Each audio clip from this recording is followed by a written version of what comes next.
mas foram dias onde nós experimentamos o consolo, o conforto de Deus.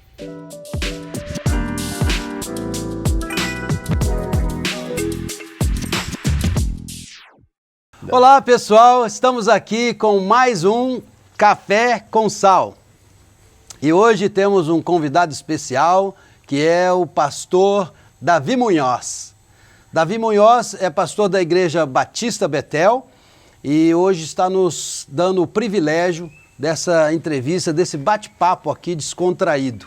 Muito obrigado, pastor, por estar conosco aqui. E vamos à primeira pergunta, né? Quem é Davi Munhoz? Fala um pouco aí da sua origem, da sua história. Um detalhe que eu ouvi muito falar do avô do pastor, e que ele cantava, né, nas noites e tudo, e também com o pastor Lelo, o saudoso pastor Lelo, que se tivesse conosco seria um dos nossos convidados aqui também. Pastor Davi.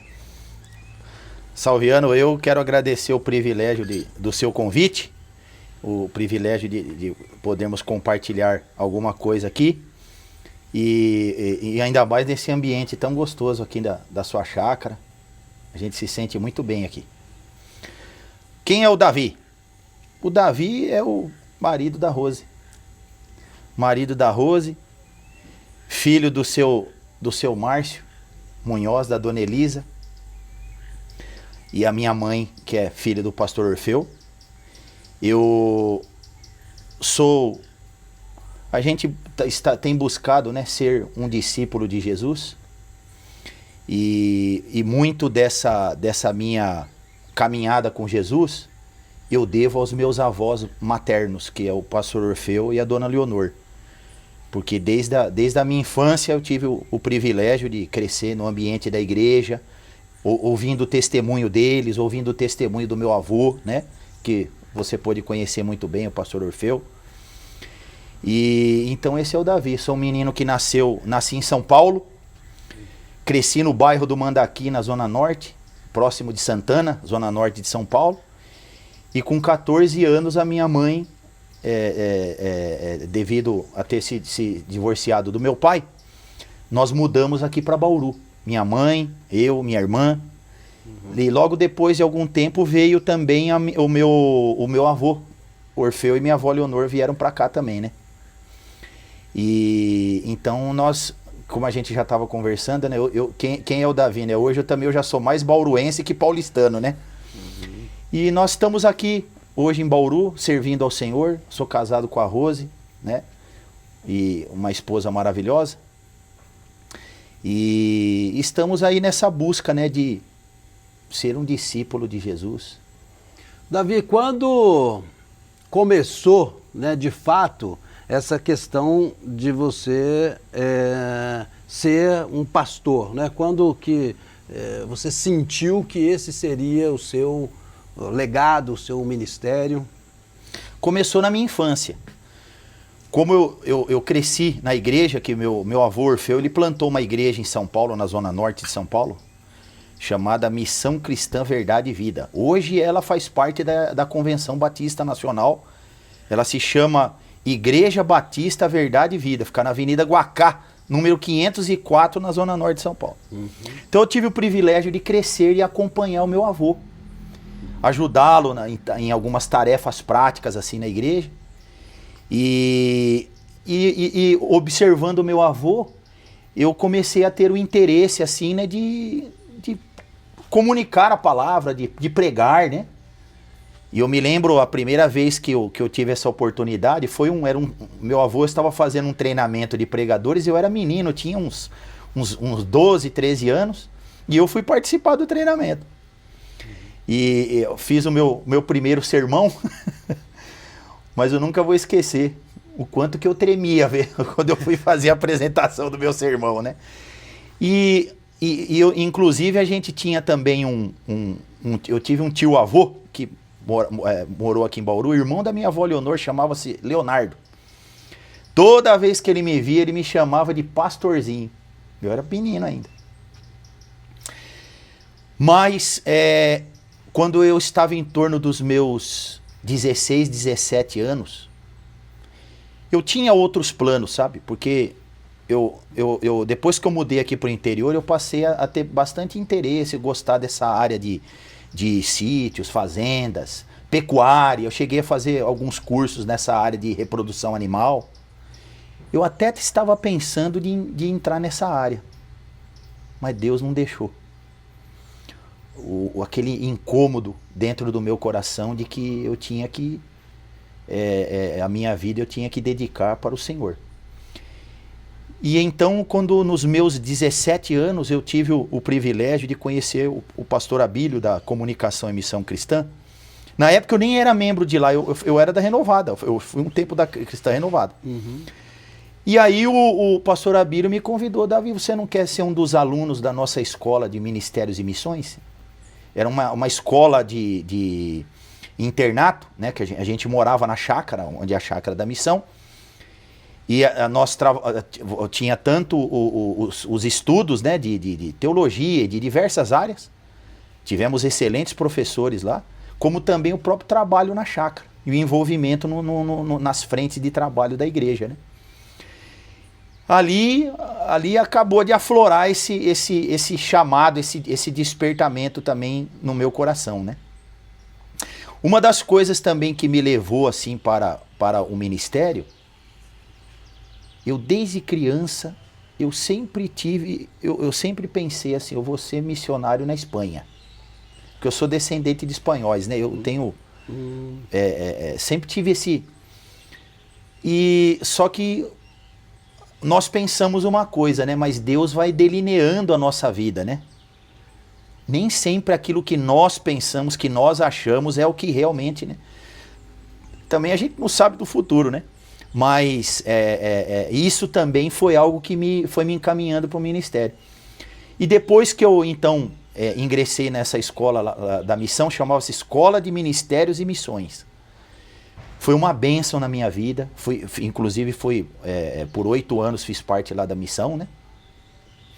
E desde então, aí a gente começou a participar de plantação de igrejas, né? Pregação, discipulado, aconselhamento, visitas. E lá eu tive o prazer de conhecer a Rose, né?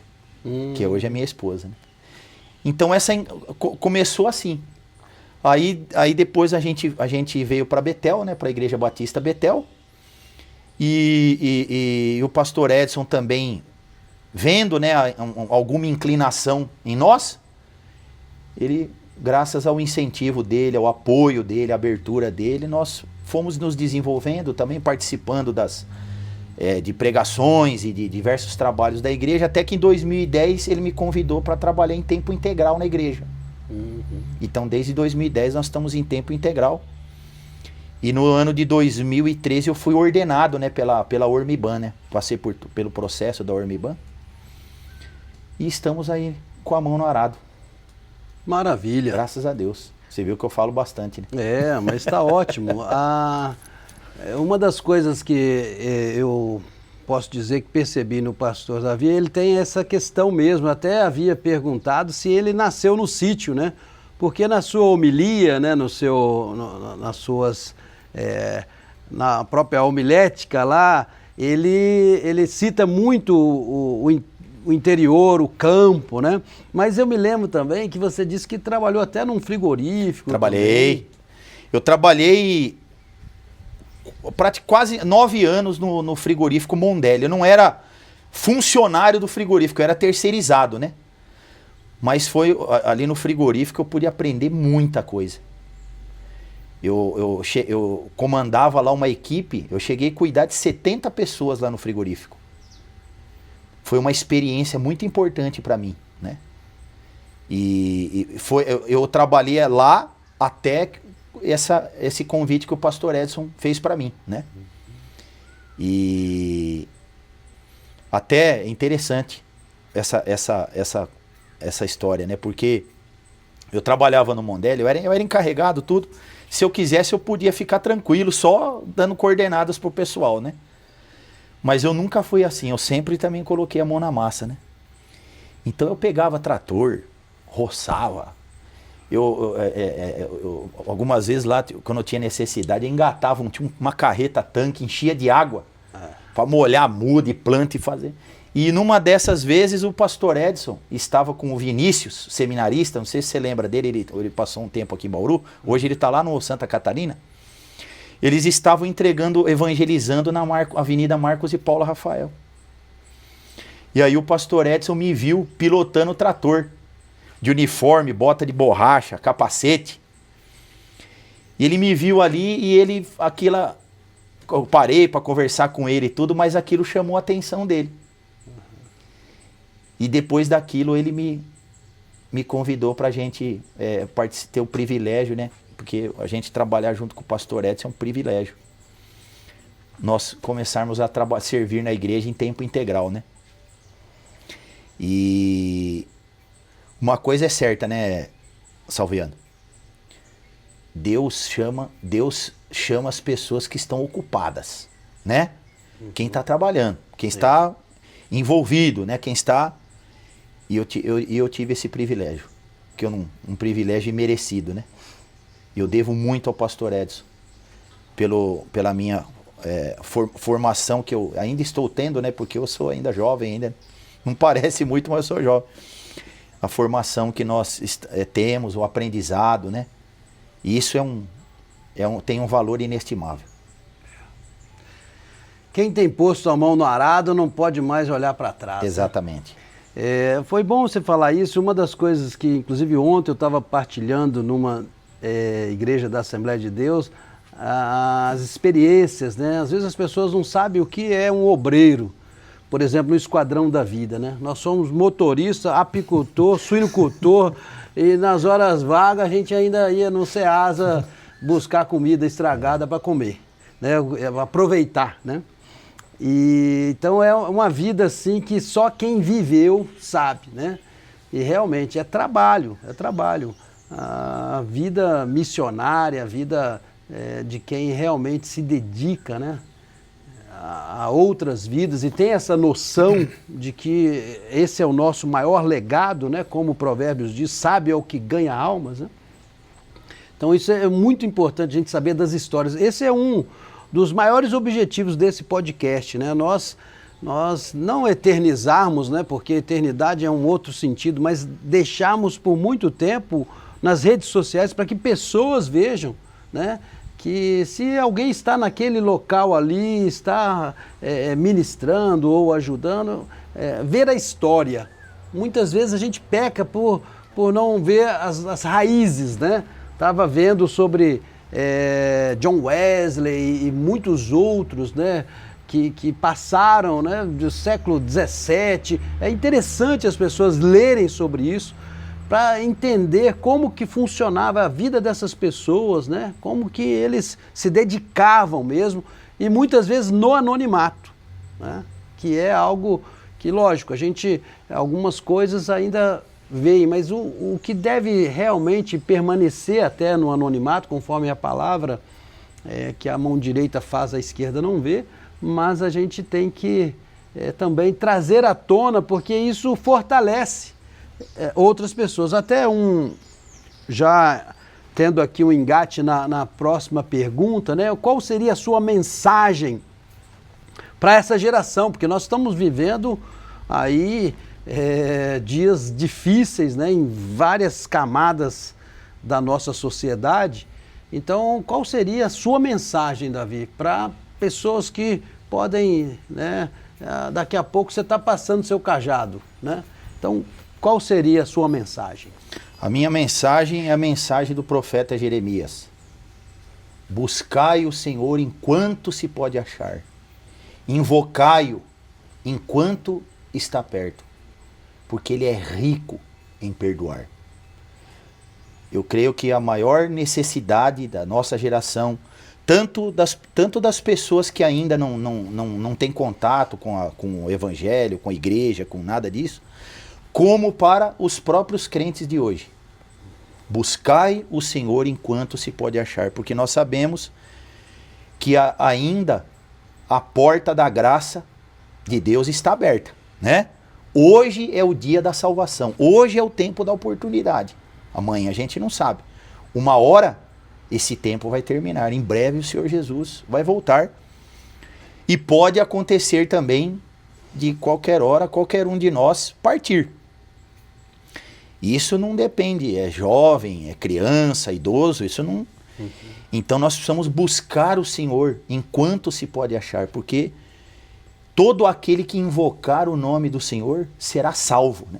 Todo aquele que invocar a Cristo Jesus como Senhor da sua vida será salvo, porque Ele é o único Salvador, Ele é o Filho de Deus que entregou sua vida por nós naquela cruz, derramou seu sangue precioso para perdoar os nossos pecados e nos dar seu Espírito, fazer de nós novas criaturas, nos dar uma nova vida, nos dar vida eterna.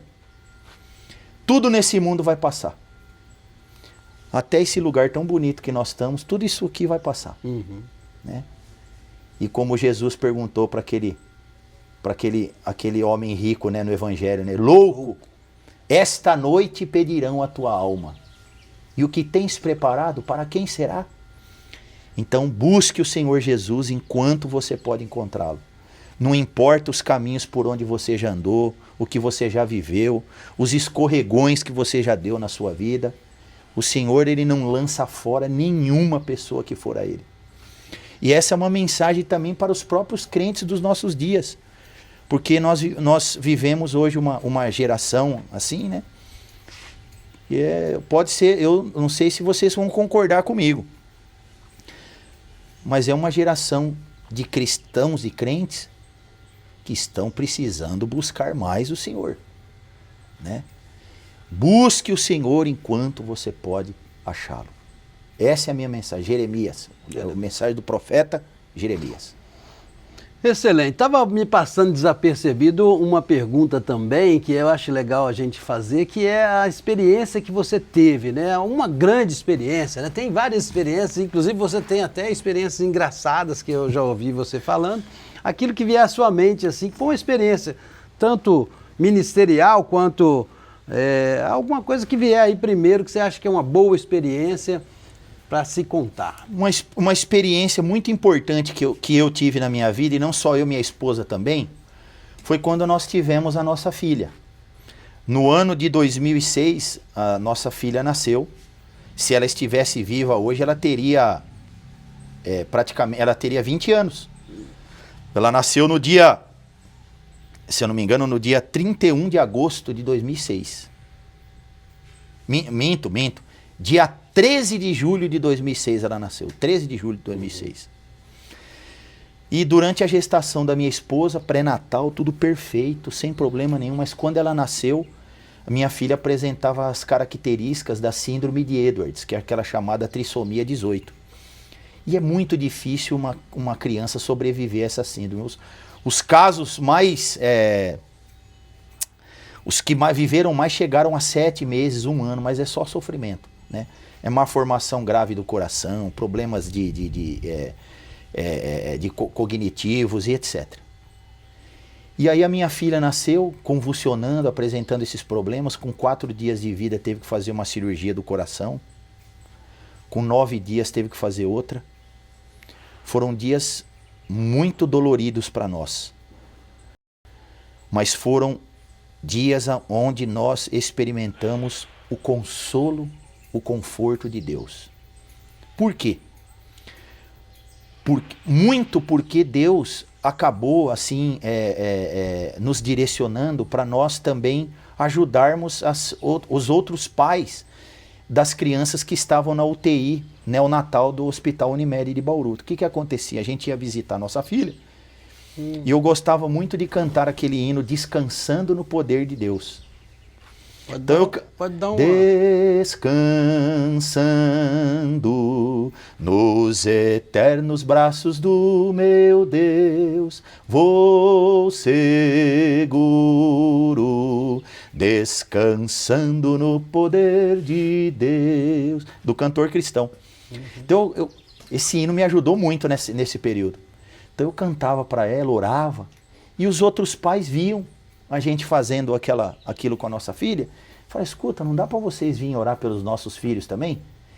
E aí tinha hora que a gente chegava na UTI, a gente ficava lá nos outros leitos lá, né, com os pais e as crianças, e não tinha tempo de ficar com a nossa filha. Aí o hospital, sensível a isso, falou, não, depois que eles saírem, vocês continuam aqui, porque vocês estão dando um apoio para eles. Aí a minha filha faleceu, parece que ela esperou a gente chegar. No 39º dia de UTI, à tarde, parece que ela esperou a gente chegar. Faleceu na nossa frente. Aí foi muito difícil, né? Foi muito doloroso, porque ninguém que nasce um bebezinho, né? Você pinta o quarto do bebê, faz enxoval e tudo, né? A gente tava tudo pronto. E eu ainda na minha inocência, eu tinha esperança ainda que a minha filha fosse para casa, né? Mas ela não foi. Minha filha faleceu, não deu acho que uma semana o hospital entra em contato com a gente. Escuta, vocês não podem voltar aqui na UTI e continuar fazendo aquela ação de cuidado com os outros pais? Na hora foi difícil, mas nós falamos, vamos. E a gente voltou. Maravilha. E inclusive até hoje nós encontramos pais aí daquela época, né, que os filhos já estão todos grandes, né? E através disso Deus nos despertou também para essa questão da capelania hospitalar. Para apoiar, confortar, né? Buscar ser um instrumento de Deus na vida daqueles que estão atravessando momentos difíceis, né? Eu nunca pensei que eu fosse estar envolvido nessa área hospitalar, nessa área de saúde, capelania. Todo mundo foge de hospital, né? Mas hoje nós desenvolvemos esse trabalho, queremos melhorar ainda muito, né? Precisamos aprimorar. A gente teve o privilégio de fazer treinamentos com a Helenivação, né? Da Associação de Capelania na Saúde. Mas tudo isso porque nós passamos por essa experiência. E essa situação com a nossa filha nos ajudou assim, a amadurecer bastante, sabe? Temos muito a amadurecer ainda, né? Mas foi um momento assim que foi um amadurecimento muito grande na nossa vida, né? Maravilha. Olha, eu sinto de testemunhar também, Davi falando isso, né? Quando Deus recolheu a Sofia também, passamos o luto e tudo, e eu tenho dito em alguns lugares, uma coisa é eu atender um enlutado sem ter vivido o luto. Exatamente. Hoje muitas pessoas têm procurado, as pessoas têm dado feedback, inclusive no livro que eu testemunho lá sobre a Sofia, né? Como foi esse tempo, e quando Deus recolheu minha filha, e a gente... É estranho dizer isso, mas é um privilégio poder ajudar pessoas enlutadas que às vezes não conseguem, não têm uma direção, né? E a gente pode falar claramente, pessoas que não acreditavam em Deus, e é quase impossível viver um luto se você não transcende, se você não tem realmente essa visão, né, da espiritualidade, porque é o maior apoio, eu não vejo outro. A psicoterapia é boa, eu defendo como profissional da área, a medicação, eu falo com as pessoas, eu tive que tomar medicação durante um tempo para dormir, porque a minha cabeça não parava. Mas é muito importante a gente entender hoje, né, que um luto sem Deus é muito difícil. Então, que bom, Davi, eu ouvi a sua história, eu sabia alguns detalhes, né, e eu espero que aqueles que estão nos ouvindo, isso possa entrar na sua vida e que você, nesse momento, sinta aí algo que nós não sabemos dizer o que é, mas se você necessita de ajuda, você sabe aonde procurar, né? Que Deus pode nos ajudar nessas situações tão difíceis da vida. Muito bem, nós terminamos aqui mais um podcast Café com Sal. Nós agradecemos a sua audiência e agradecemos, Pastor Davi, muito obrigado. Eu que agradeço. Você que está aí conosco, esse foi o nosso 4º episódio do podcast Café com Sal. E nós temos lá, se você visitar no nosso YouTube, E nós esperamos você toda quarta-feira, saímos com uma nova entrevista para que você possa desfrutar desse diálogo. E quem sabe você será a próxima pessoa que estará aqui. Escreva alguma coisa para nós, talvez a sua história. Quem sabe vamos conhecer você aqui junto, tá bom? Muito obrigado.